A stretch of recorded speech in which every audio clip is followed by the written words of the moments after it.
The castle where I was born stood lonely and ancient, wrapped in ivy and silence. Its gray walls loomed over the forest like a sentinel of forgotten centuries.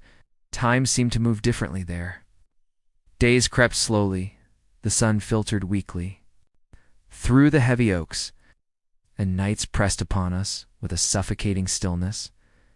I lived there with my father, a kindly man of quiet wisdom and a small household of loyal servants. My mother had died when I was very young, and the absence of her presence left a hollow I could never quite name. Yet it was in those halls, so full of shadow and echo, that I often felt watched by memories, or by something older than memory. It was in that house that I experienced my first strange dream. I remember it vividly, though I was but a child. The dream did not unfold like the harmless visions of sleep. It was something more tangible, something that clung to me even as I awoke. I dreamt I lay in my bed, the moon spilling pale light across my sheets. The air seemed thick, laden with whispers I could not decipher. Slowly, I became aware of a figure beside me, a girl young, beautiful, her hair flowing dark and heavy, her eyes luminous as though they carried their own light. She slipped silently beside me, her body cool against mine. At first, there was comfort in her closeness. She smiled in a way that promised safety, love, companionship. Yet as her arms wrapped around me, I felt a sharp, searing pain at my breast. Like the sting of two needles piercing flesh. I cried out, yet no sound left my lips. The dream dissolved into a haze of shadows, and I awoke trembling, my heart thundering. In my chest, when I told my governess of the dream, she dismissed it as childish fancy. But the fear lingered. It was not the pain that haunted me most, but the face of the girl, beautiful, gentle, and yet filled with a hunger I could not name. Years passed, and the dream never wholly left me. At times, I could almost feel her presence in the castle's long corridors. In the quiet of my chamber at night, or in the depths of the forest where the wind sighed like a mourner among the trees, life in the castle was uneventful otherwise. My father, though devoted, was often busy with affairs of the estate. Visitors were rare, and I spent most of my days wandering the halls, reading what books I could find, or gazing from the high windows into the endless green of the forest. The servants were kind, but their company was not enough to fill the yearning I felt for friendship, for companionship. Loneliness, deep and gnawing, was my constant companion. It was on one such lonely evening. The sun sank into a sea of crimson. Clouds that I recalled the dream with unusual clarity. I sat by the window, the air heavy with the scent of pine and damp earth, and for a moment I could almost see her standing at the edge of the forest, her pale hand beckoning. I shuddered. It was then my father entered, carrying a letter. His face bore an expression of mild disappointment. "No visitors this season, Laura," he said gently, placing the letter upon the table. "The friend we expected cannot come." I forced a smile, though my heart sank. Once again, another promise of companionship dissolved into solitude. He looked at me with tender eyes. "Patience, my dear. One day you will have a friend who will stay." His words struck me strangely, as though they carried some deeper meaning, a prophecy unspoken. I could not know then how soon his words would prove true and how dreadful the fulfillment would be. That night, I dreamed again. The room was bathed in moonlight. I lay still, listening to the silence that pressed upon the castle. Slowly, I became aware of a presence near my bed. My breath caught as I saw her again, the same girl from years ago, her face unchanged, her beauty undimmed, as though she had stepped from my childhood dream into my waking life. She leaned close, her eyes gleaming like stars, her lips parted as if to speak, but no words came. Instead, she lowered her head toward me. I felt the whisper of her hair against my skin, the chill of her breath, and then again the sharp, searing sting at my breast. I gasped and woke, heart hammering, my skin damp with sweat. But this time, I thought I heard a laugh. Faint, musical, drifting away into the silence of the night. Asterisk, asterisk, the weeks drifted by. slow and uneventful, as life in the old castle always did. The forests stood like eternal guardians beyond our walls. The stillness of the place seemed to press upon the spirit, as though the air itself was laden with centuries of silence. But one evening, the very evening when the moon rose swollen, and red above the trees, something occurred that shattered the monotony forever. I remember it vividly. The hour was not yet late. My father and I had taken our supper, and afterwards we sat together in the drawing room, the tall windows thrown open to the night. The air outside was heavy, filled with the scent of wildflowers and the far-off cries of nocturnal birds. Father was speaking idly of old times, of his youth, and of the friends he had once known. I listened, half distracted, gazing out into the darkness where the forest loomed like a wall of shadow. Then, from afar, I heard it the sharp, hurried clatter of horses' hooves. At first I thought it some echo carried strangely by the hills, for no carriage ever passed our lonely road, but the sound grew louder, nearer, till the very earth beneath the windows seemed to tremble with its urgency. We both rose, startled. "Strange," my father murmured, frowning. "At this hour, and on this road?" A moment later, the rattle of wheels followed, the sound wild and uneven, as though the horses were in panic. The noise swelled, then suddenly screams. The cry of a woman, piercing and desperate, split the night. We rushed to the terrace just as the carriage came into view. It was drawn by two black horses, their eyes flashing white with terror, foam spraying from their mouths as they reared and plunged. The driver fought to control them, his whip cracking, but the carriage swayed dangerously, tilting on the rough path that led past the castle gates. Before our horrified eyes, the vehicle lurched violently, one wheel striking a stone. With a thunderous crash, it toppled sideways. The horses broke free, fleeing into the night, while the shattered remains of the carriage lay scattered across the path. Without hesitation, my father ordered the servants to bring lanterns, and together we hurried down the steps into the cool night air. The cries of a woman still echoed faintly from the wreck. When we reached the wreckage, we discovered a lady elegant, richly dressed, her face pale with fright but otherwise unharmed. She was perhaps of middle years, with noble bearing, her dark hair streaked faintly with silver, and her eyes flashing with an almost unnatural brilliance. Beside her, half conscious within the broken carriage, lay a young girl. The sight of her made my breath catch. She was beautiful, so beautiful that for a moment I thought I must be dreaming again. Her skin was pale as ivory, her hair dark and luxuriant, falling in heavy waves over her shoulders. Her lips were parted, her breath shallow, her long lashes lay delicately upon her cheeks. Something within me stirred a memory or a recognition. It was her. No. The girl from my dreams. My heart pounded so violently I could scarcely stand. The elder lady, once assured of her own safety, rose quickly and addressed my father with hurried words. Her voice trembled, though it held a curious strength. "Our journey has ended in misfortune," she said. "My child, she is weak from the shock, and I must ask of you a kindness I cannot repay. Circumstances demand that I continue at once, but I cannot take her further tonight." She clasped my father's hands in hers, her eyes fierce, pleading, almost desperate. "I beg you, Yes. sir, grant her shelter here in your house until I can return for her. She is all I have, and the journey is perilous for her delicate health. Protect her, care for her, and I swear by all that I hold sacred, I shall repay you in ways you cannot imagine." Her words, her urgency, her strange intensity, it was unlike any request I had ever heard. Yet my father, moved by both compassion and courtesy, readily agreed. "My house is yours," he said with a bow. "Your daughter shall be as my own child, until you return." The lady's eyes filled with tears of gratitude.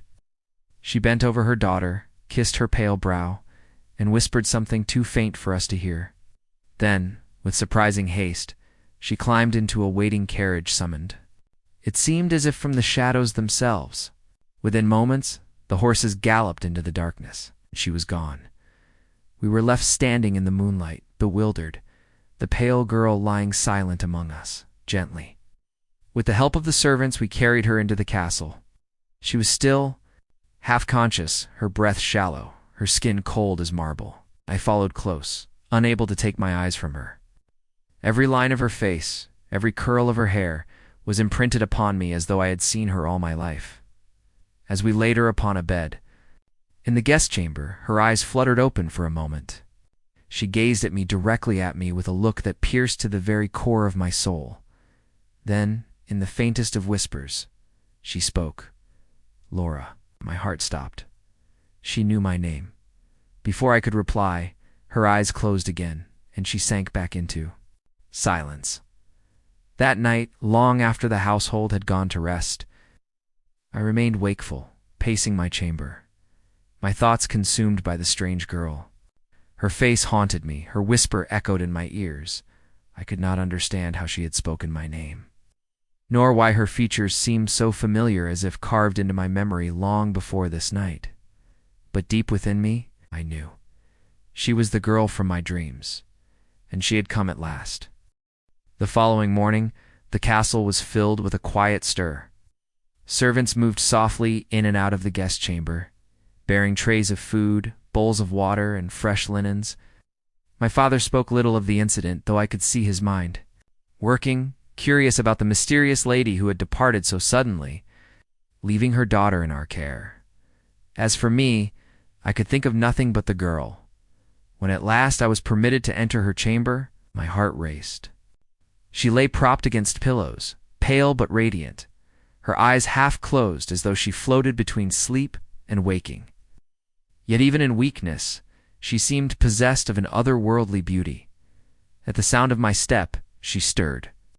Her eyes opened fully, and when they met mine, a faint smile curved her lips. "You are Laura," she said softly, her voice like the faint notes of a harp. "Yes," I whispered, drawn irresistibly closer. "When you are." "Carmilla," she replied. The name lingered on her tongue like a secret. It was strange, exotic, and yet, in that instant, it felt as though I had heard it many times before in dreams. In whispers in the dark. From that moment, something bound us together. Days passed, and Carmilla remained at the castle. Her recovery was slow, though she grew stronger with each passing hour. Yet, she was never like other guests we had entertained. There was a languor about her, a delicacy, so she moved through life at a different pace from the rest of us. Often, she would sleep long past the morning, rising only as the afternoon sun began to sink. At night, she seemed most alive, her eyes glittering, her voice low and musical. Her habits puzzled my father, but he was too courteous to remark upon them.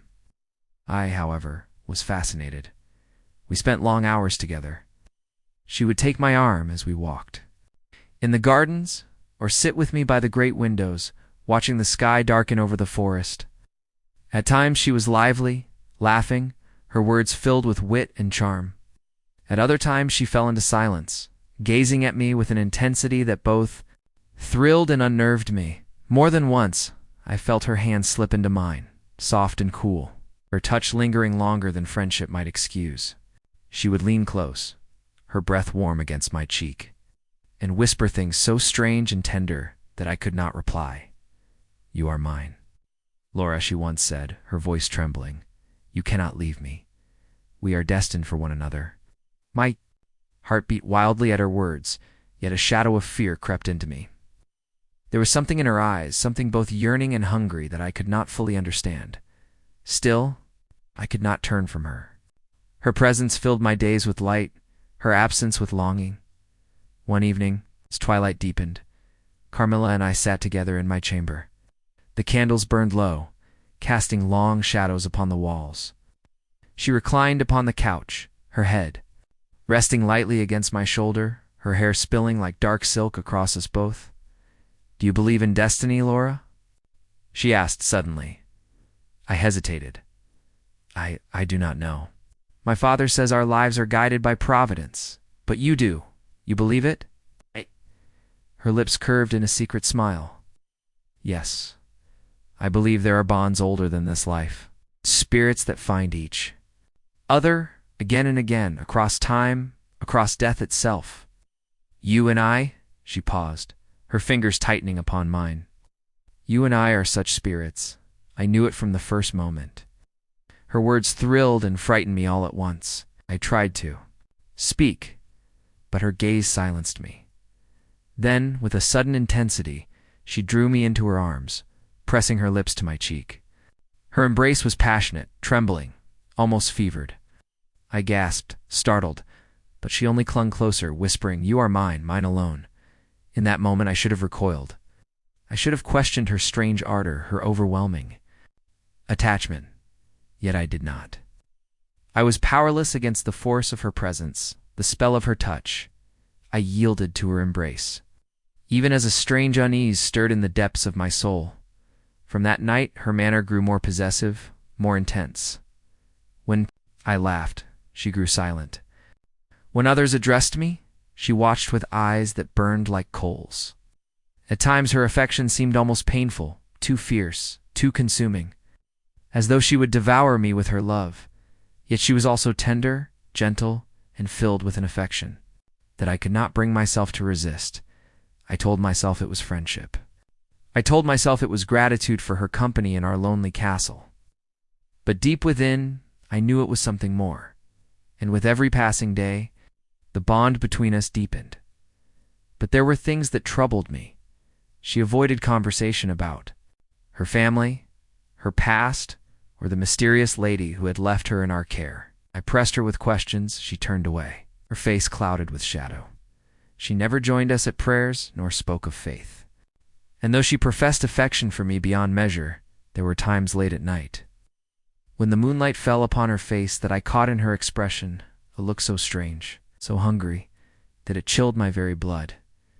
It was the same look she gave me when she thought I slept once. Waking suddenly in the night, I found her standing at the foot of my bed, her figure pale in the moonlight, her eyes fixed upon me with unearthly intensity. She said nothing, did nothing, only stood there, breathing heavily, as though torn between love and some darker impulse. When she saw me stir, she slipped silently away. I told myself it was a dream, yet I knew it was not.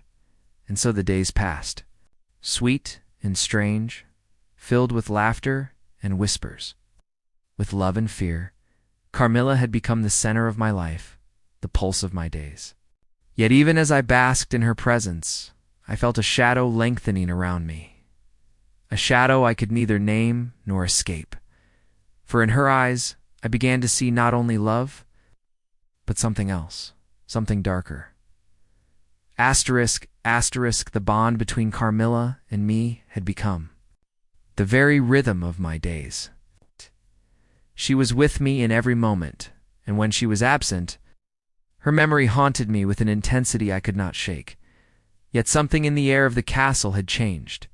It began subtly, small things, easily overlooked. The servants whispered of bad dreams. A maid awoke crying in the night, certain she had felt something pressing upon her chest, a weight that stole her breath. Another swore she had seen a figure gliding down the corridors, pale and silent though no one else was abroad. My father dismissed these tales as superstition. He was a practical man, unwilling to be swayed by fears of women and servants. Yet I felt the shadow of their unease, for in my own heart a disquiet was growing, for I too had begun to dream. At first the dreams were vague, fleeting shadows moving. Across my room, whispers just beyond hearing. But then they became sharper, more vivid, and I could no longer call them dreams alone. I would wake in the dead of night with a sense of suffocation, as though something unseen pressed against my throat. My body burned with fever, my heart raced, and always there was the impression of eyes watching me, burning into my soul. Sometimes, half waking, I thought I felt a soft weight upon the bed, the brush of lips against my neck, the tender sting of something sharp, followed by a strange ecstasy that left me trembling. When I tried to rise, it was nothing, only the pale moonlight falling across the chamber, and Carmilla sleeping soundly in her adjoining room. Or so I told myself, but it was not only my dreams that troubled me. My strength began to fail. At first, I thought it was no more than weariness, for I spent long hours in Carmilla's company, and our conversations often stretched far into the night. But soon, the change was undeniable. My face grew paler, my body weaker, step faltered, and I found myself breathless with the slightest exertion. My father, deeply concerned, summoned physicians, who shook their heads and muttered of nerves, of fainting fits, of some mysterious malady, but none could cure me. Carmilla, meanwhile, hovered over me with a devotion that was both tender and suffocating. She would not leave my side, clasping my hand, stroking my hair, whispering words of love and comfort. At times her affection soothed me, filling me with a warmth that banished fear. But at other times it terrified me, for in her eyes burned a fire that seemed to consume my very soul. And always, when I woke from my fevered dreams, she was there watching me, her lips parted, her cheeks flushed as though from some secret intoxication. Outside the castle, darker rumors stirred. The villagers spoke of strange illnesses, of sudden deaths. A young girl from a nearby hamlet had wasted away in the night, her body drained of life. An old woman swore she had seen a figure moving in the forest, tall and slender, gliding soundlessly between the trees. The priest warned of unholy things, spirits that preyed upon the living, creatures of darkness that drank the very life from their victims. But when such tales reached Carmilla's ears, she only laughed, her voice ringing strangely in the silence.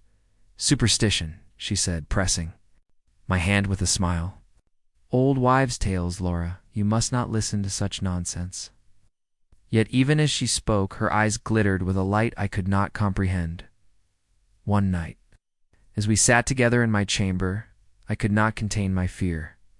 "Carmilla," I whispered, my voice trembling, "do you believe in spirits? In things that walk by night?" She turned to me, her face pale in the candlelight.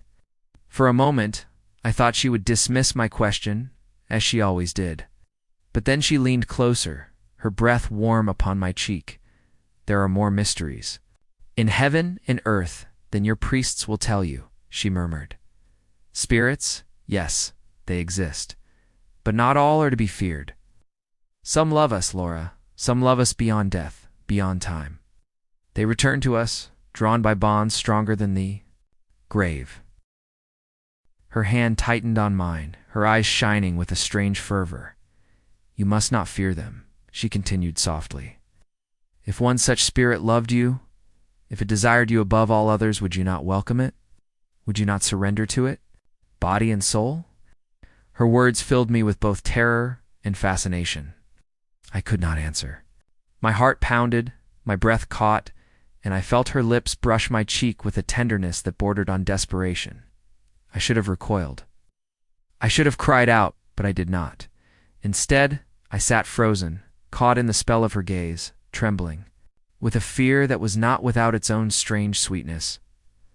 From that night, the castle seemed darker. The corridors whispered with unseen footsteps. Doors creaked in the stillness, though no one passed. At times, I thought I heard soft laughter echoing from the shadows, laughter that chilled me to the bone. And through it all, Carmilla's presence pressed upon me, sweet, suffocating, irresistible. Loved her, I feared her. I could not imagine life without her, yet her very nearness drained the strength from my body. Each day I grew weaker. Each night her embrace grew stronger, and though I longed to deny it, deep in my soul, I knew the truth. It was Carmilla who haunted my dreams. It was Carmilla whose lips burned upon my neck. It was Carmilla who was slowly, silently, consuming me by now. The change in me was undeniable. My reflection, once rosy and lively, had grown pale, almost translucent. My limbs were weaker. Even the simplest walk across the hall left me breathless. My father noticed, of course, and though he was a man of reason and action, his face bore a shadow of worry I had never seen before.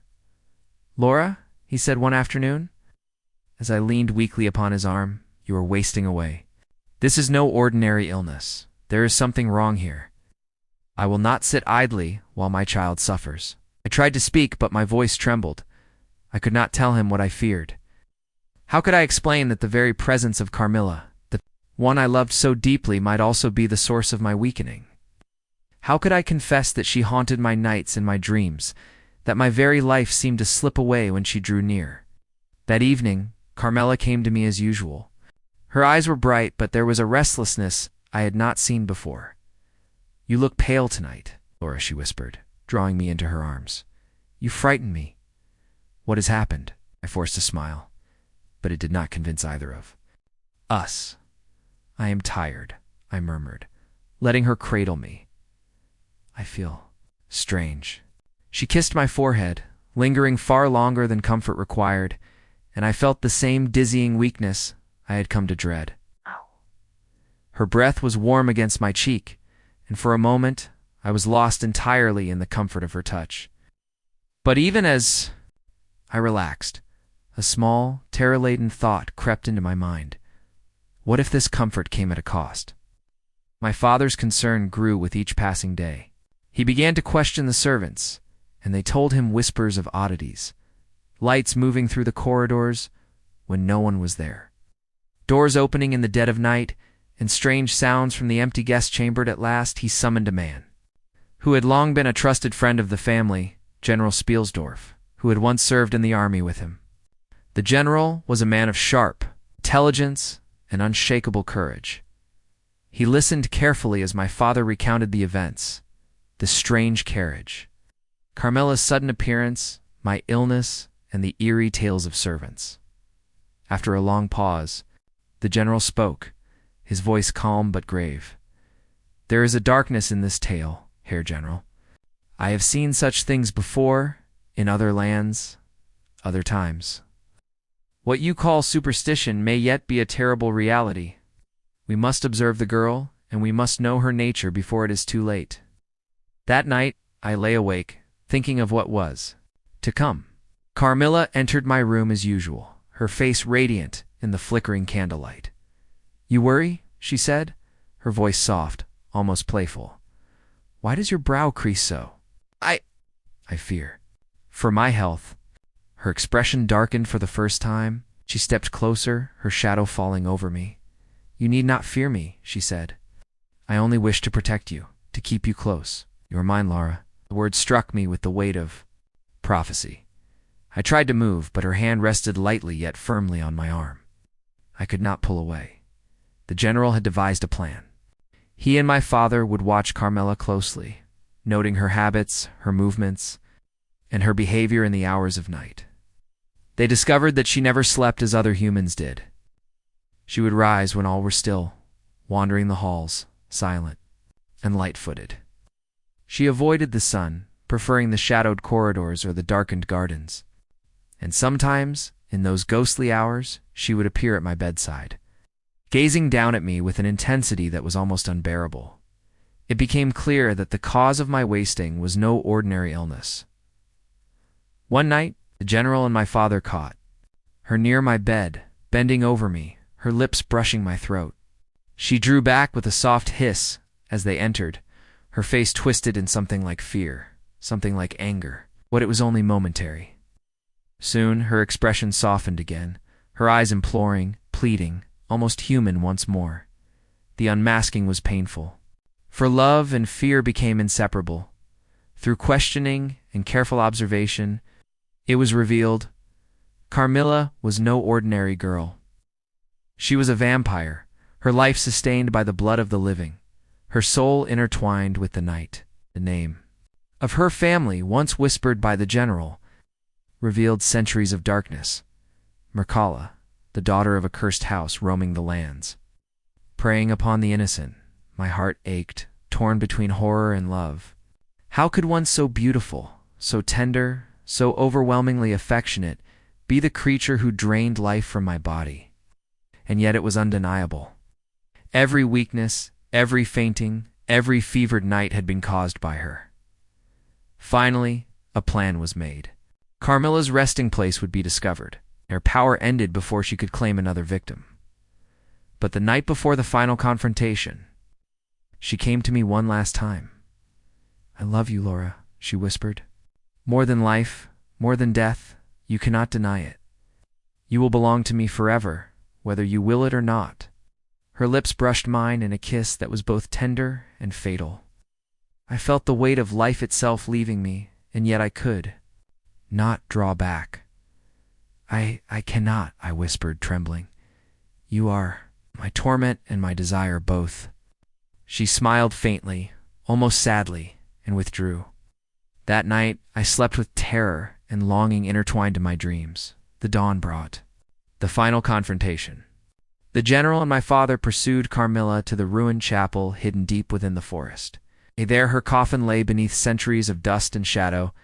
She rose, pale and terrifyingly beautiful, and a final struggle ensued. The stake pierced. Her heart and her cry echoed through the trees like a banshee's lament.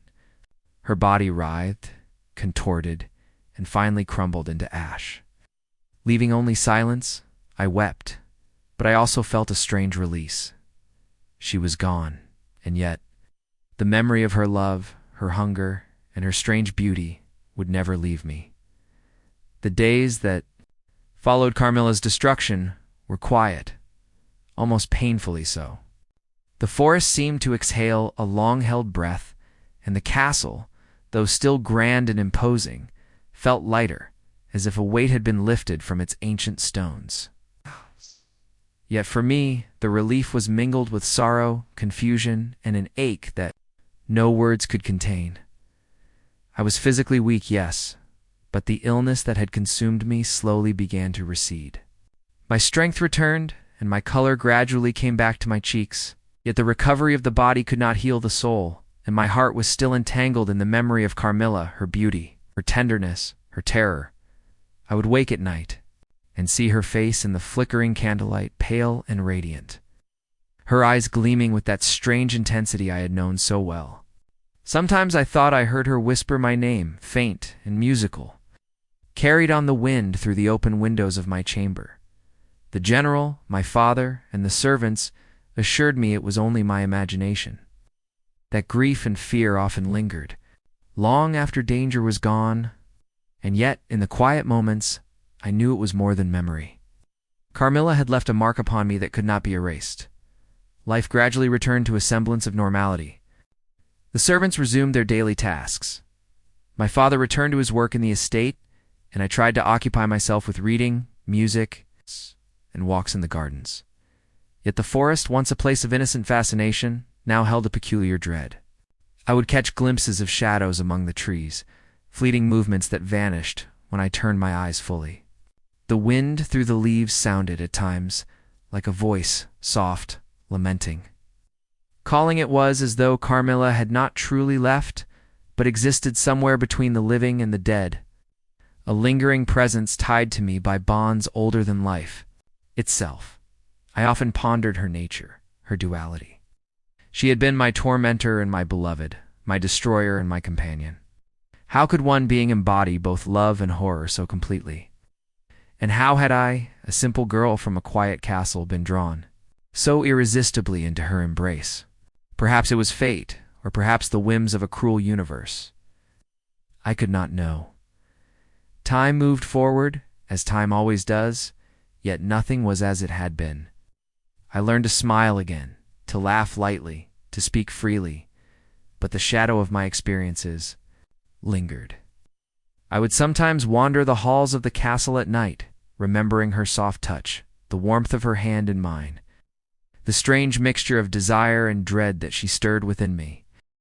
In dreams, she returned often, pale and luminous, reaching for me with eyes full of longing. And though I tried to awaken from these visions, I knew that some part of her, some part of that dark, exquisite love would never leave me.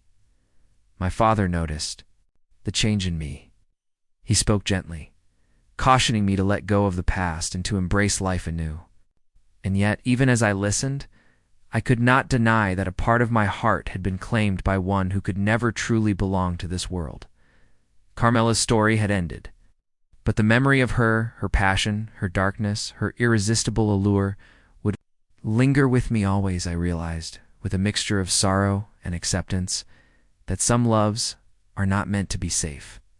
Some loves do not end with simple joy or despair. Some leave a permanent mark upon the soul, shaping the heart in ways that time cannot erase. And so I lived on, carrying the memory of Carmilla, my tormentor, my beloved, my eternal shadow within me. Even in the brightest day, in the quietest hour, I would feel her presence. Whispering, watching, loving, and perhaps in some hidden corner of the world. She was still out there, waiting, dreaming, and seeking once more the one whose soul had once belonged to her entirely. If you enjoyed this haunting tale of Carmilla. Don't forget to like this video, subscribe to our channel for more eerie and captivating stories, and share it with your friends who love Gothic horror and vampire tales. Your support helps us bring more spine-chilling stories to life.